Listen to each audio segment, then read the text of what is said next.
Good morning. I want you to imagine this. You wake up tomorrow, and every step you take feels like it's in the right direction. You're not running after success. Success is following you. Opportunities show up. People gravitate toward your energy. Doors open not because you knocked louder, but because who you've become is the kind of person the world says yes to.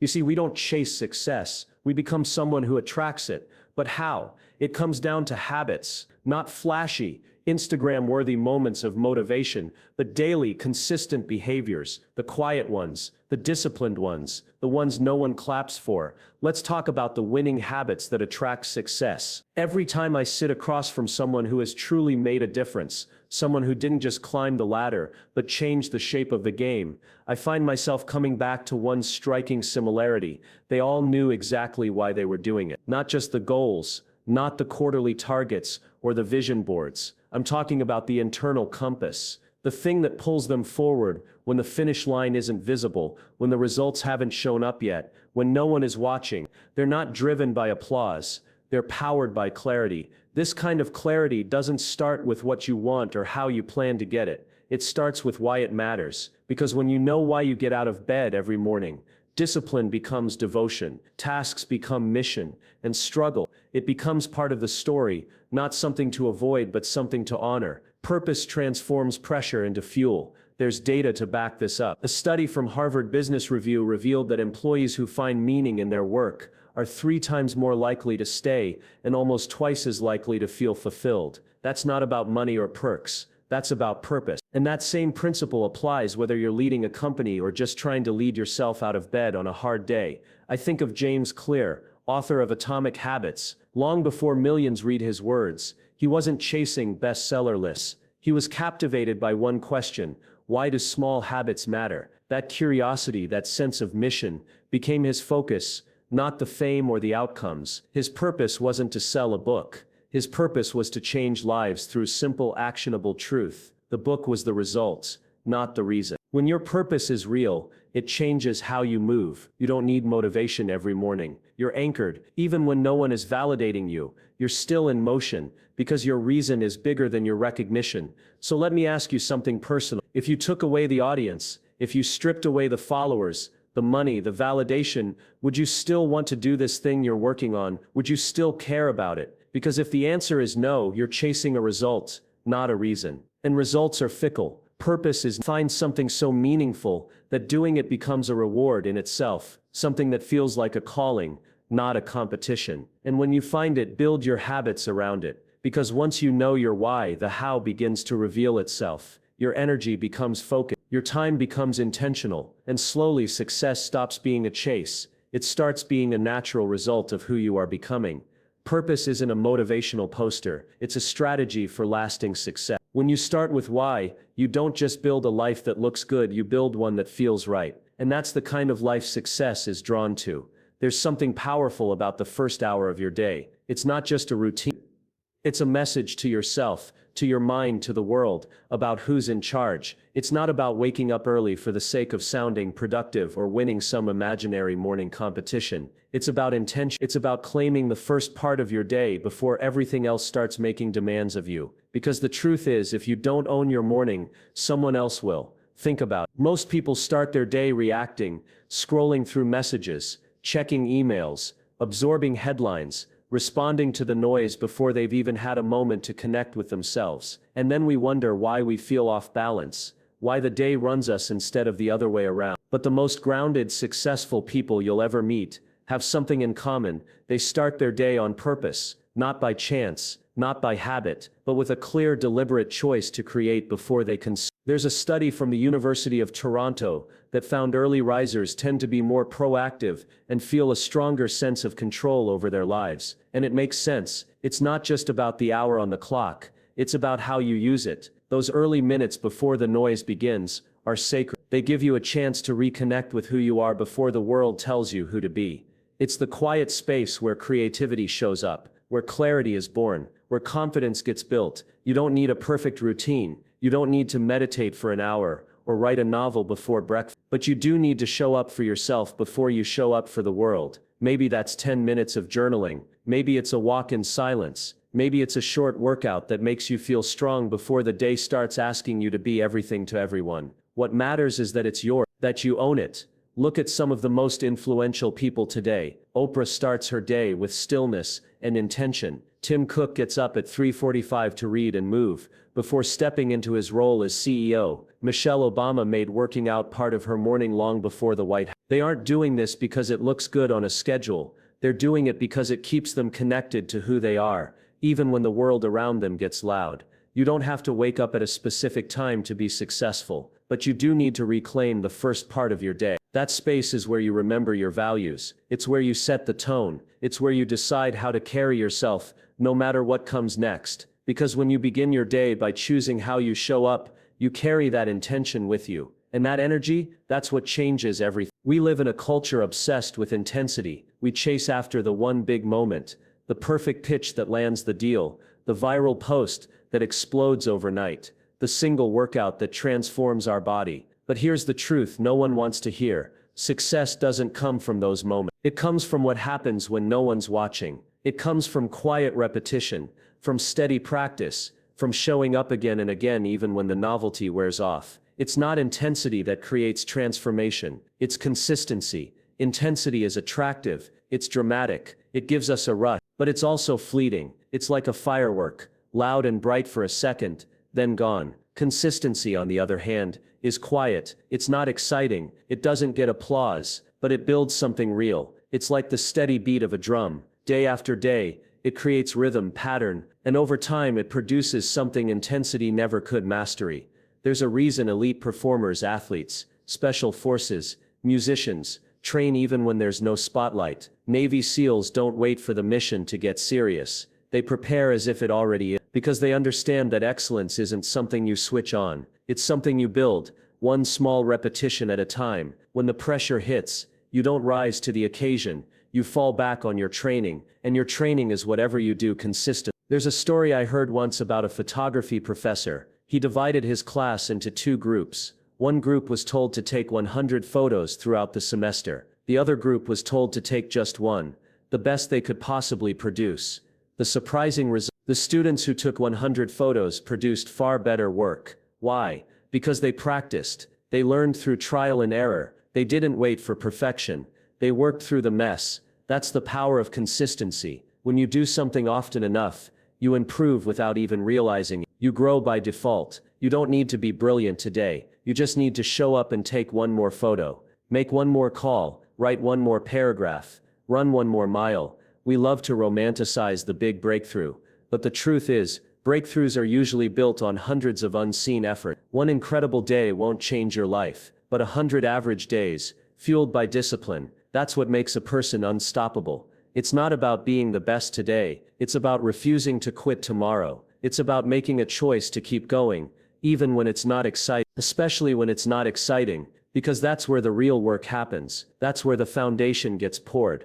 Success doesn't show up in an instant. It arrives slowly, quietly, built on the back of 1,000 ordinary days that you decided to give your best, even when no one was keeping score. And when you finally look up, you'll realize you didn't just reach success. You became the kind of person it naturally followed. We've all heard the phrase, you are the average of the 5 people you spend the most time with. And while it sounds like something you'd read on a motivational poster, it holds more truth than most people realize. The people closest to us shape our beliefs, our habits, and even the limits we place on ourselves. Whether we admit it or not, we rise or fall to the level of the company we keep.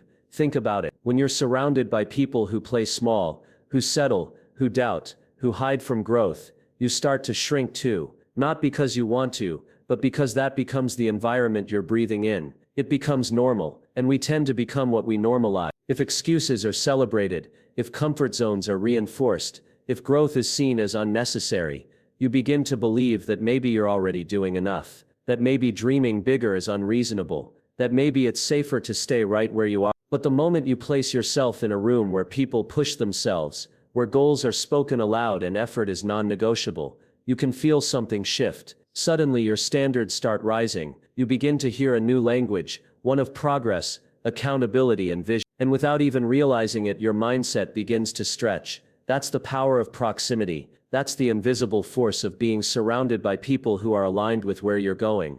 not just where you've been. Look at the story of Serena and Venus Williams, two sisters, two legends. But more than that, two athletes who sharpened each other every single day. It wasn't about beating the other, it was about becoming more through each other. Every morning they stepped onto the court, they were met with someone who knew their potential, someone who wouldn't let them settle. That wasn't rivalry, that was alignment. That was what it looks like to grow in a circle that reflects your future. The people in your life should challenge you not in a way that drains you, but in a way that calls you higher. They should remind you of what's possible. They should ask you the hard questions, the kind that interrupt your comfort and redirect you toward your calling. If they aren't doing that, it's worth asking.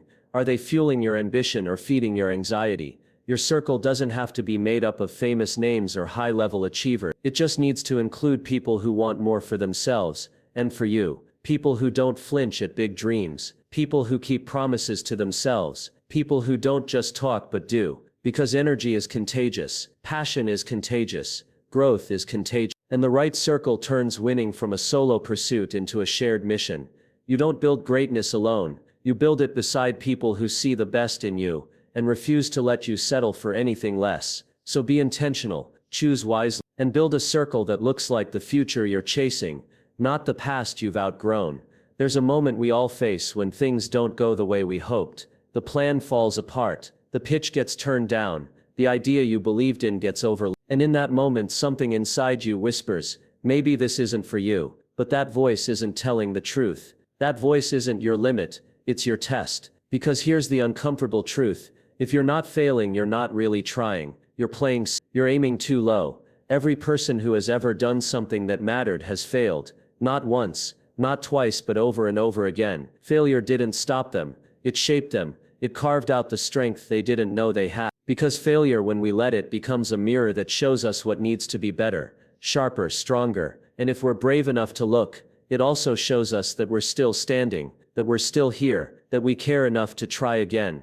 Think about J.K. Rowling. Her manuscript was turned down by 12 different publishers, 12 different ways the world told her no, and yet she kept going, not because she knew she would be famous, but because she believed in the story, she believed in her voice. And that belief, that refusal to surrender to rejection, gave the world something timeless. Or take Thomas Edison, thousands of failed experiments, thousands of moments where most people would have walked away, but he didn't. When asked about it, he said, "I have not failed. I've just found 10,000 ways that won't work." That's not just optimism, that's understanding the process. That's knowing that failure isn't a detour, it's the path, it's the price of entry to something great.